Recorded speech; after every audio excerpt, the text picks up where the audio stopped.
પોષ વદ 11 છે. આજે મંગળવાર છે.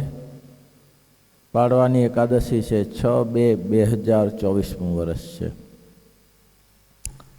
સંતો કાલના પ્રસંગે આપણે કહ્યું હતું કે શ્રીજી મહારાજે અહીંયા કરુણા કરીને સ્વયં કોઈ પ્રશ્નોત્તરી નથી, પણ મહારાજે એક ઐતિહાસિક વાત બતાવી છે જીવનમાં કે તમે શું કરો તો સુખ્યા. આગલા વચનામૃતમાં એમ 2 વસ્તુ બતાવી હતી 22માં. એમાં પહેલું એમ કહ્યું, મૃદંગ, સારંગી, સરોદા, તાલ ઇત્યાદિ વાજિંત્ર લઈ અને જે ગાવણું કરવું, તેમાં જો ભગવાનની સ્મૃતિ ન રહે તો ગાયું તે ના ગાયા જેવું છે. માટે ભગવાનના ભક્તને ભગવાનની સ્મૃતિ સહિત જ ગાવું, ભગવાનનું સ્મરણ કરીને જ ગાવું. પછી મહારાજે બીજો પોઈન્ટ લીધો એમાં કે એમાં એવું છે કે ભજન કરવા બેસે ત્યારે તો કદાચ સ્મૃતિ રાખે, પણ ભજનમાંથી નીકળ્યા પછી વ્યવહારિક કાર્યમાં ભગવાનની સ્મૃતિ ન રહે તો ભજનમાં પણ ન રહે. એ આ પાછલા વચનામૃત 23માં એ પૂરું કરશે. હવે આમાં ભજન એ સખત યાદ રાખે. પછી એમ કીધું, ખાતા પીતા નાતા ધોતા હાલતા ચાલતા બેસતા ઉઠતા બધી ક્રિયાને વિશે ભગવાનનું સ્મરણ રાખે તો ભજનમાં બેસે ત્યારે સ્મરણ રહે અને બધી રીતે સ્મરણ રહે. આટલી વાત કરી. પહેલી વાત કરી, ભજન કરતા હોય ત્યારે ભગવાનના કીર્તનમાં ભગવાનની સ્મૃતિએ સહિત કરવું. પછી કે તો તમે કરો છો પણ એ તો છટકી જશે તો શું કરવું પડે? તો કે એની સાથે એ કરવું પડે, દરેક વ્યવહારમાં અનુસંધાન રાખવું પડે. તમે વેપાર કરો છો તો વેપારમાં કોઈ હરિભક્ત આવે, જય સ્વામિનારાયણ, આવો આવો, જય સ્વામિનારાયણ, જય સ્વામિનારાયણ. શું લેશો? બોલો. ગોળ લેશો, ઘી લેશો, તેલ લેશો? જય સ્વામિનારાયણ, જય સ્વામિનારાયણ, આવો આવો. બસ આ સ્મૃતિ, ભગવાનની સ્મૃતિ. મહારાજ કે ભગવાનના ભક્ત હોય, આગળ વચનામૃતમાં કહેશે, ભગવાનના ભક્ત હોય એ પોતાના ઈષ્ટદેવનું પ્રધાનપણું લાવ્યા વગર જે વાત કરે એમાં કંઈ દૈવત નહીં. પોતાના ઈષ્ટદેવનું પ્રધાનપણું લાવે.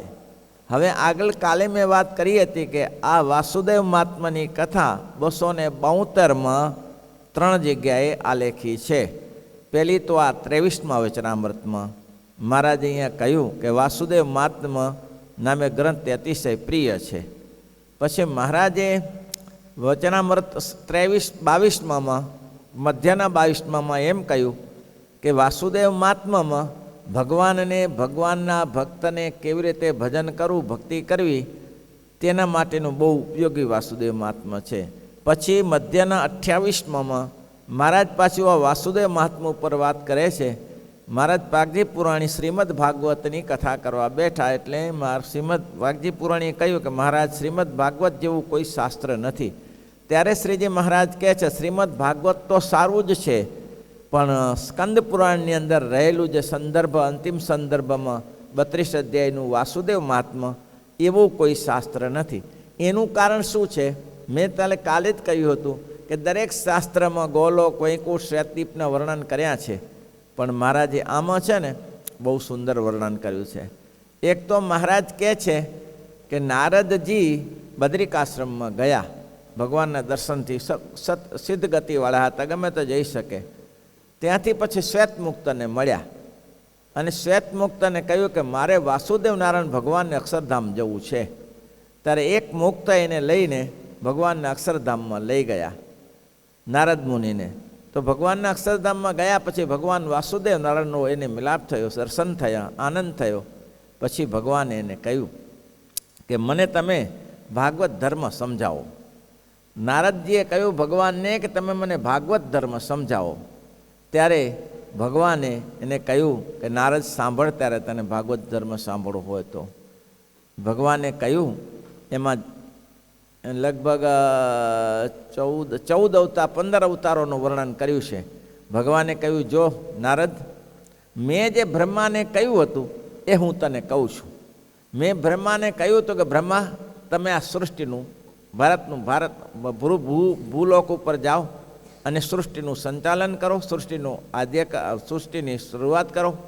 ત્યારે બ્રહ્માએ મને કહ્યું કે પ્રભુ, હું તો આમાં બહુ પાછો પડી જાઉં, આમાં હું ના. તારે ભગવાને કહ્યું, ચિંતા ન કરતા, જ્યારે તારે જરૂર પડશે ત્યારે હું તમારે આવીશ. હું પ્રથમ સમયમાં મત્સ્ય અવતાર લઈશ, પછી કચ્છા અવતાર લઈશ, હંસા અવતાર લઈશ, કુર્મા અવતાર લઈશ.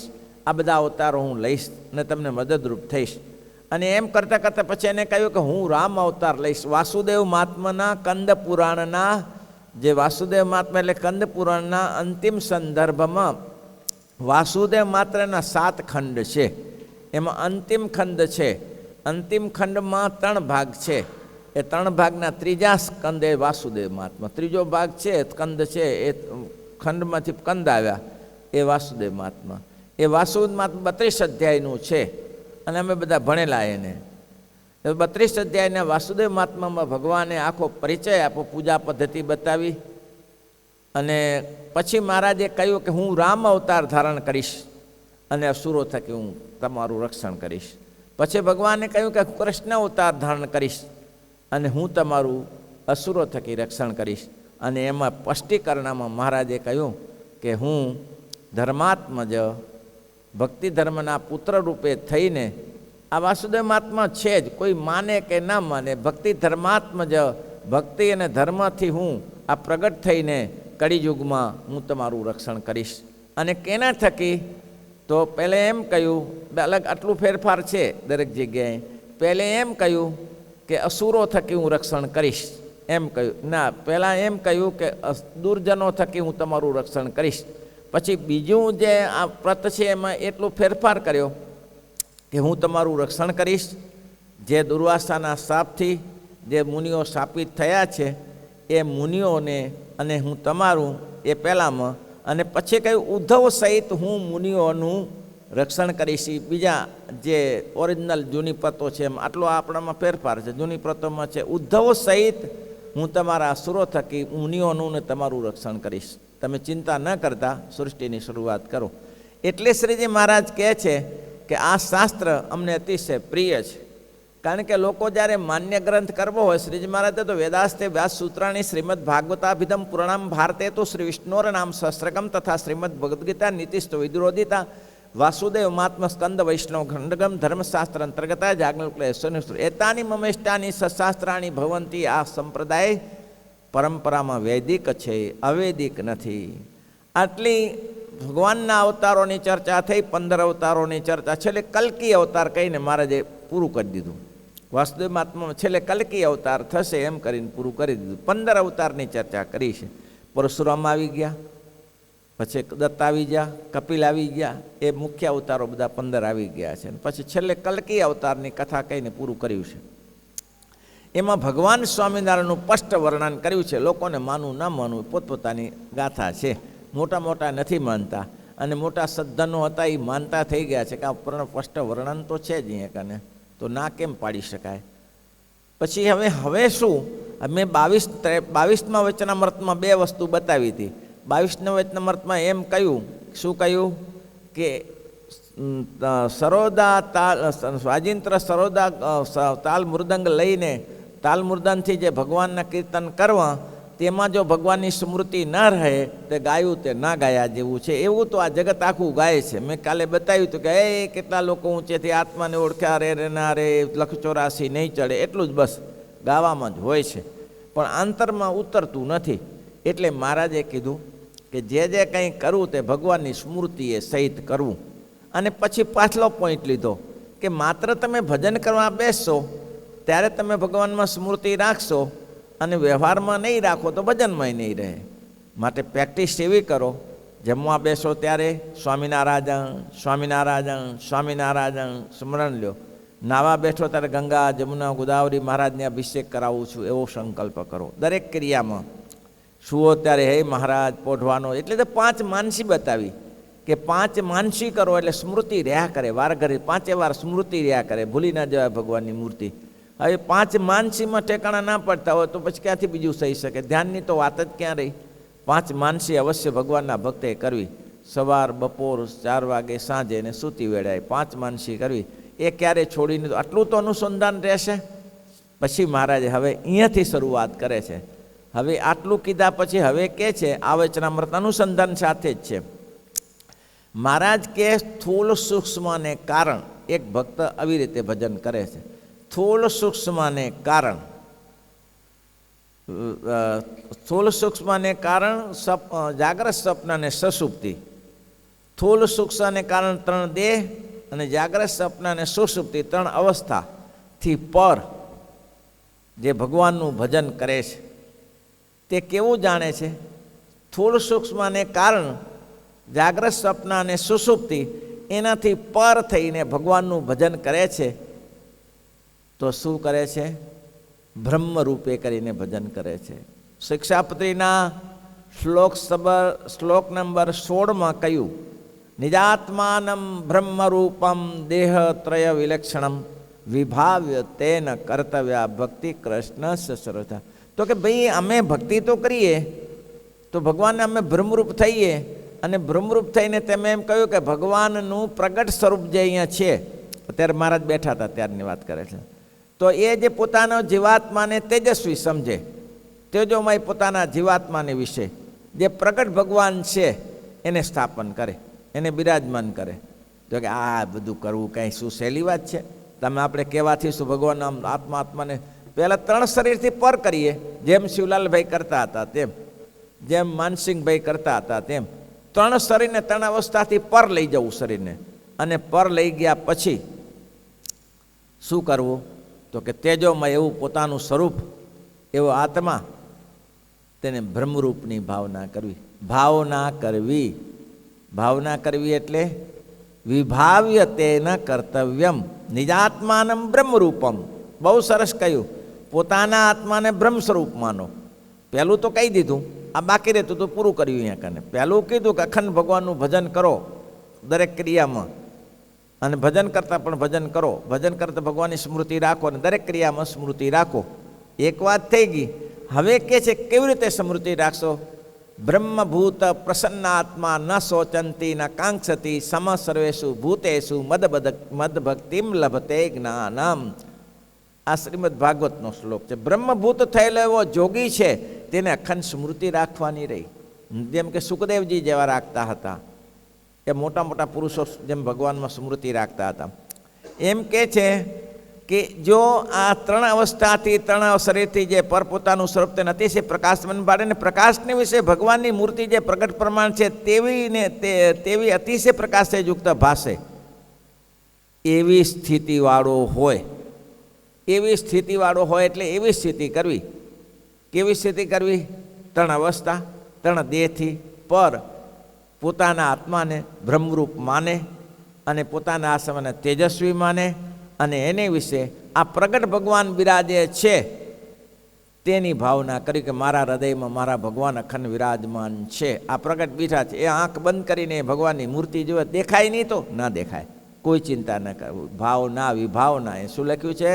એવી ભાવના કરવી કે મારા હૃદયમાં પ્રગટ ભગવાન બિરાજ, જે મને મળી મૂર્તિ તે મારા હૃદયમાં બિરાજમાન છે, એવી સ્થિતિ કરવી. અને એવી સ્થિતિવાળો ન હોય તો પોઝિશન શું થાય? માનો કે એવી સ્થિતિ ના થઈ તો મહારાજ કે આ બધા દૃષ્ટાંતો આપ્યા. શું કહ્યું? પણ જો તેને વિઘ્ન છે. શું વિઘ્ન છે? શિવજી જો એવી સ્થિતિમાં નહોતા વર્તતા તો મોહિની સ્વરૂપમાં મોહ પામ્યા. કથા પ્રસિદ્ધ છે. શિવજી જો એવી સ્થિતિમાં નહોતા વર્તતા તો મોહિની સ્વરૂપમાં મોહ પામ્યા. આ કથા જાણો છો? કઈ જગ્યાએની કથા છે? ક્યાં મોહ પામ્યા? બોલો સત્ય સ્વરૂપ.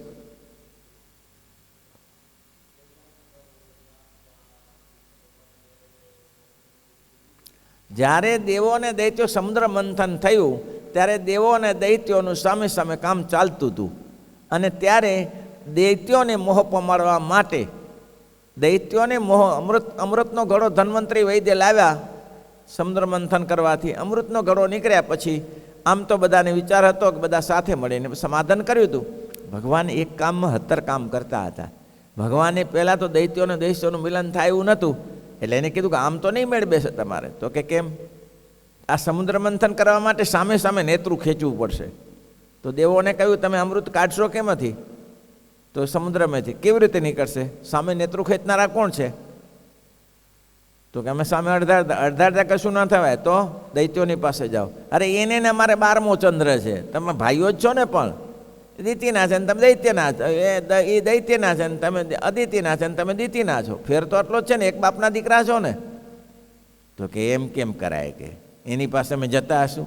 આ જગતમાં મોટામાં મોટી આંટી એને હું મળતો હોઉં. અને આપણામાં બેચરદાસને દુર્લભદાસનું થયું. દુર્લભદાસ પૈસાદાર એટલે કે હું એની પાઘડી ઉપાડતો હું, એમાં ને એમાં ભઠ્ઠી બગડી જાય આખી, નહીં તો કંઈ ન થાય. કે દેવો કે અમે દૈત્યોની પાસે જતા અહીં ભગવાન કે આમ સમુદ્ર મંથન કરવું હોય તો એને સાષ્ટાંગ દંડવટ કરી જગતમાં એમ કહેવાય કે શું ગધેડાની ગાય માનીને કામ કરી લેવું. કામ કરવું હોય તો ગધેડાની ગાય માનીને કામ કરી લેવાનું. સમય ઉપર તમારે પછી એમાં તમારે વિચાર કરવા જાવ ન થાય. એટલે દેવો બધા દંડવટ કર્યા અને પહેલાંને કહ્યું પડ્યું એટલે કે છે શું આજે કોઈ દિવસ નહીં ને આજે અમારે આંગળે. તો કે ભાઈ આમાં એવું છે સમુદ્ર મંથન કરવું છે, આપણી સંપત્તિ નાશ પામી ગઈ છે, ધનવંતરી વૈદ્ય પ્રાંત અંદર અમૃતનો કળશ લેવો છે, તો અમારું શું કામ છે એમાં? અડધું મહેનત તમારે કરવી. અમે મહેનત કર્યા પછી અમને મળે શું? તો કે અમૃત નીકળશે એમાં અડધું તમને આપીશું ને. દેવો કે તો બરાબર છે, અમે તૈયાર. દેવો તૈયાર થઈ ગયા, દૈત્યો તૈયાર થઈ ગયા, દેવોને દૈત્યોનું કામ થઈ ગયું. હવે આ અમૃત કાઢવા માટે નેતૃત્વ જોશે ને, રવૈયો જોઈએ, નેત્રો જોઈએ. તો રવૈયો જોઈએ તો મહેન્દ્રાચળ પર્વતની પાસે ગયા કે બાપા આ કામ કરવું છે. મહેન્દ્રાચળ પર્વત કંઈ નહીં હું આવી જાઉં. કે મહેન્દ્રાચળને ઉપાડીને નાખો. પણ લાવે કોણ? લાવે કોણ? ભગવાને કહ્યું તમે ગરુડજીને કહો. કેટલા કામ ભેગા, એક કામ કરવું હોય તો તમે તમારા જીવનમાં વિચારજો, તમારે એક જ કામ કરવું હોય તો 17 વાના કરવા પડે. આપણે મેડિકલ કોલેજ લેવી હોય તો આને બોલાવવો પડે ને તેને બોલાવવો પડે ને આ વસ્તુ જોઈએ ને તે વસ્તુ જોઈએ ને આ લાવો તે લાવો ને આટલું પૂરું કરો ત્યારે થશે ને. એક કામમાં 17 કામ જોઈએ. તો કે ભાઈ આ મહેન્દ્રચળીએ લાવે કોણ વલવણું કરવા? તો કે ગરુડજીને બોલાવો. ગરુડજી આવ્યા. તો કે હવે આ વાસુકી નાગ નેત્રા વગર શું કરીશું? તો કે વાસુકી નાગને બોલાવો. તો વાસુકી નાગ પાસે ગયા કે ભાઈ તમે જરા મદદરૂપ થાવ ને. તો કે શું થાવ મદદરૂપ થવું? એટલે આ નેત્રની જરૂર છે. તો કે નેત્રની જરૂર છે તમને ખબર છે? તમે સામે સામે ખેંચશો, એક મોઢું પકડશો ને પૂંછડું પકડશો ત્યારે મારા મકોડા ઢીલા નહીં થઈ જાય? તો તમે મને શું આપવાના છો? એટલે કે ભાઈ ભાગે પડતું તમને અમૃત આપીશું. તો ત્યાર ખાલી કોઈ મહેનત મજૂરી કરો ને મજૂરી કર્યા વગર કાંઈ મળે નહીં, કોઈ જતું હશે? એ વાસુકી નાગને લાયા. વાસુકી નાગ ભગવાને પહેલે દેવોને કહ્યું હતું કે તમે છે ને મોઢું પકડજો. દેવોને કહ્યું કે આ ઊંધા છે. ભગવાને શીખવાડી દીધું કે ઊંધાને સામે હવડા કેવા ચલાવવા એમ. તમે મોઢું પકડજો, પૂછડું એને આપજો. તો દેવો કે અમે મોઢું પકડીને પછી એને પૂછડું, હા એ કરો હું કહું એમ કરો તમ તારે. એટલે દેવો બધા મોઢા પાસે આવી ગયા અને દૈત્યો બધા પૂછડા પાસે આવ્યા. એટલે પેલા દૈત્યો કે સંખ્યા તમારી વધારે કે અમારી વધારે? તમે મોટા કે અમે મોટા? ભગવાન કે તમે જ મોટા ને. હા, તમારી સંખ્યાએ વધારે ને તમારા બળિયા તો તમે જ છો ને. આ દેવોનું શું ચાલે? તો પછી એ છે ને આ મોઢા પાસે ઊભા રહે. મોઢા પાસે અમે ઊભા રહેશું કેમ? એ પૂછડું પકડે ને. ભગવાન કે એ બરાબર છે. એ ભાઈ દેવો દૈત્યો ન્યાયની વાત તો આ છે. દેવોને કહ્યું દેવો ન્યાયની વાત તો આ છે, કારણ કે મોટી સંખ્યામાં એ છે, મોઢું એને જ આપવું જોઈએ અને પૂછડું તમે પકડો. દેવો કે સારું પૂછડું પકડીએ. એટલે એને પૂછડું પકડ્યું. અને થયું શું ભાઈ? હા, થયું શું? જ્યારે બરાબર વલણું કરવા લાગ્યા ત્યારે વાસુકી નાગના મોઢામાંથી જે ઝેર નીકળ્યું તે એવું ઝેર નીકળ્યું ને એવું ઝેર. દેવો દૈત્યો બધા કાળા નહોતા, એ ઝેર ઉડ્યું એટલે બધા કાળા થઈ ગયા. ત્યારથી ભગવાનને કે ભૂકા કાઢી નાખ્યા. ભગવાન કે તમે માગીને લીધું છે.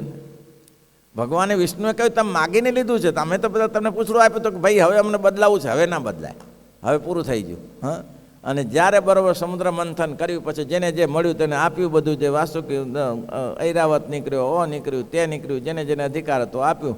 છેલ્લે અમૃતનો કુંભ લક્ષ્મીજી પણ નીકળ્યા. પણ લક્ષ્મીજીએ વિચાર્યું કોને પરણાય? તો કે જેનામાં રૂપ છે તેમાં ગુણ નથી ને ગુણ છે તેમાં રૂપ નથી. આ જગતમાં એવું જ હોય ને ભાઈ. જેને પાસે પૈસા હોય તેનું આચરણના ઠેકાણા ના હોય. પૈસા જેની પાસે હોય તેની પાસે આચરણના ઠેકાણા ના હોય, અને આચરણના ઠેકાણા હોય તેને પૈસા ના હોય. બેમાંથી બે વસ્તુ તો થતી નથી. એ કે રાત્રિ દિવસ બે ભેગા ન રહે કોઈ દિવસે. એક માનમાં બે તરવાર તો રહે નહીં. આ હોય તો આ ન હોય ને આ હોય તો આ હોય.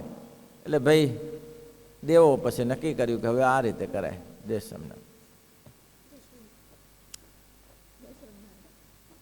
પછી આમ કરતાં લક્ષ્મીજીએ ભગવાન વિષ્ણુને પસંદ કરી લે તો પતી ગયું બધું. લગ્ન થઈ ગયું ને બધું થઈ ગયું.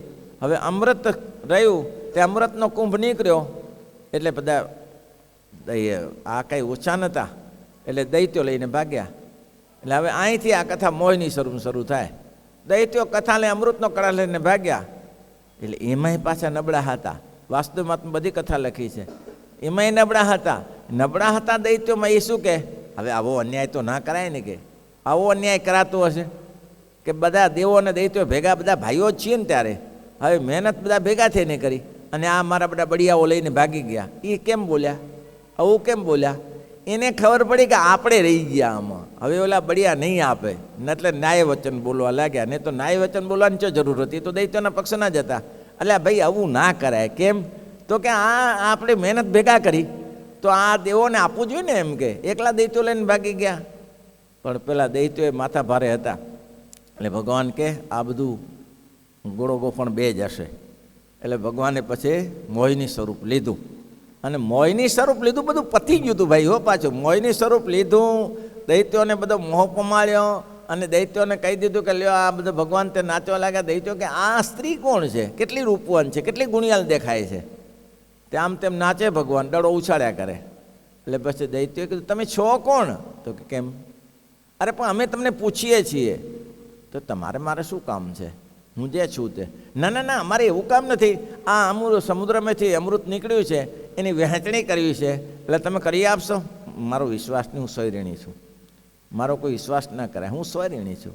એટલે હું તો ગમે તે પાઈ દઉં. પણ અમે દેવોએ ભેગા થઈને આ બધી મહેનત કરી છે. પણ એ તો મારી ઈચ્છા હોય તો તમને પાઉં, મારી ઈચ્છા ન હોય દેવોને પાઉં. એમાં તો શું? તો કે તમારે પણ એવા હારા મોહ પામી ગયેલા કે તમે જે કરવું હોય એ કરો. જેમ આપણે જેમ કોઈ સ્ત્રી ઉપર કામાંધ પુરુષ હોય, એ એવા પુરુષની પાછળ લટ થઈ ગયા હોય સ્ત્રીની પાછળ, કે મારા છૂટે નહીં, મરવાની તૈયારી થઈ જાય તો છૂટે નહીં. તો તમારે જે કરવું એ કરો. ભગવાન કે તમારી ઈચ્છા હોય તો જ આપજો, પછી વાદ વિવાદ નહીં ચાલે કે આને પાઈ દીધું ને આને પાઈ દીધું, એવું નહીં ચાલે. તો કે ના, એવું નહીં બોલીએ, તમે જેને પાવો તેમાં. અને પછી ભગવાને અમૃતનો કણો લીધો ને ભગવાને કીધું ચાલો હવે અહીંયા કને આ મેળ નહીં બેસે. એવું મોહની સ્વરૂપ ધારણ કરેલું. બધા એની પાછળ સમુદ્ર કિનારે ગયા. ભગવાને કીધું જુઓ, એક બાજુ દેવો બેસે, આમ વચ્ચે બધું લોચો નહીં કરી નાખવાનો. એક બાજુ દેવો બેસે અને એક બાજુ દૈત્યો બેસે. બધા ભેગા નહીં બેસે. હા કંઈ વાંધો ને, અલગ પંક્તિ કરી દઈએ. પછી બધા ભગવાન કે હું જ્યાંથી શરૂ કરું તો માને રાખ્યો. તે દેવોથી શરૂ કર્યું. તે ભગવાન અમૃત પાતા જતા હતા, તે બધા ઘડો ખાલી થવા લાગ્યો. હવે રહ્યો રે બાકી રહેવા જેવું ન લાગ્યું. દૈત્યો ચેતી ગયા કે મારું બેટો આ તો કે ભગવાનને કીધું પ્રભુ પેલા અમને થોડું આપો ને ત્યાંથી. તો કે આમાં એવું છે ને, આછું છે ને, ઉપર પાણીનો ભાગી દેવો ને પાઈ દઉં, અને જે ઘટ વસ્તુ છે એ તમને આવે, તમે બળિયા કરવા માટે. પણ મારા બધા સૂર્ય અને ચંદ્ર બે સમજી ગયા. રાહુ ને કેતુ સમજી ગયો. રાહુ સમજી ગયો કે આ મારો બધો કપટી છે અને પાઈ દેશે, કાંઈ મળશે નહીં. એટલે અંદર પેસી ગયો. એ અંદર સૂર્ય ચંદ્ર નીચે બેસી ગયો. ભગવાન કે પંક્તિ ભેદ ના કરાય. નાખ્યું એના મોઢામાં. નાખ્યા પછી મારો બેટો આ તો ઉદ્ધત બની ગયો. એક તો ઉદ્ધત થતો ને ઉદ્ધત બની ગયો. એટલે ભગવાન એનું ગરદન કાઢીને રાહુને કેતુ બે બનાવી દીધા. અત્યારે નડે છે, અત્યારે આપણે જ્યાં જઈએ ત્યાં. એટલે આ સમુદ્ર મંથનની કથા, આ બધું પતી ગયું. હો સમુદ્ર. પણ નારદ જપે નહીં ને પાછા. બીજા બધા જપે, નારદ ન જપે. નારદજી ત્યાં ભગવાન કૈલાસમાં ગયા, ઓલા શાંતિથી ભજન કરે છે ત્યાં જઈને કહ્યું નવું જોયું કાંઈ નવું? તો કે નવું કાંઈ, અહીંયા કૈલાસમાં તો ઠંડી પડે છે, અહીંયા બરફ છે, અહીંયા નવું જોવા જેવું છે શું? ત્યારે અરે શું અહીં જોવા છે? અરે ત્યાં ક્ષીરસાગરના કિનારા ઉપર નવી કથા થઈ. શું થયું? ભગવાને જે મોહીનું સ્વરૂપ ધારણ કર્યું અને પ્રભુ આ તો રૂપ જોવા ન મળે. અને શિવજી તૈયાર થયા કે મારે જોવું છે. ત્યારે તો કે ભગવાન પાસે આવીને પ્રભુ મોહિની સ્વરૂપ બતાવો. ભગવાન કે રહેવા દો જોગી, તમારું કામ નહીં, આમાં અધોપતન થશે, લેવા દેવા આગળ ફસાઈ જશો. ના ના, મારે જોવું જ છે. અને એ જોવા ગયા, એમાં આ બધી કથાઓ ઉત્પન્ન કરી. મોહિની સ્વરૂપ પોતે વીર્ય પોતાનું ખંડિત કર્યું ને ત્યાં ભગવાન કે ભલાને આ પરિસ્થિતિથી દૂર રહેવું. એટલે મહારાજ કે એવી સ્થિતિમાં સ્થૂળ સૂક્ષ્મને કારણ, વિરાજ સૂત્રાત્મા, સ્થૂળ સૂક્ષ્મને કારણ, જાગ્રત સપના અને સુષુપ્તિ, એ ત્રણ અવસ્થાથી પર જો ન વર્તે તો આ પોઝિશન થાય.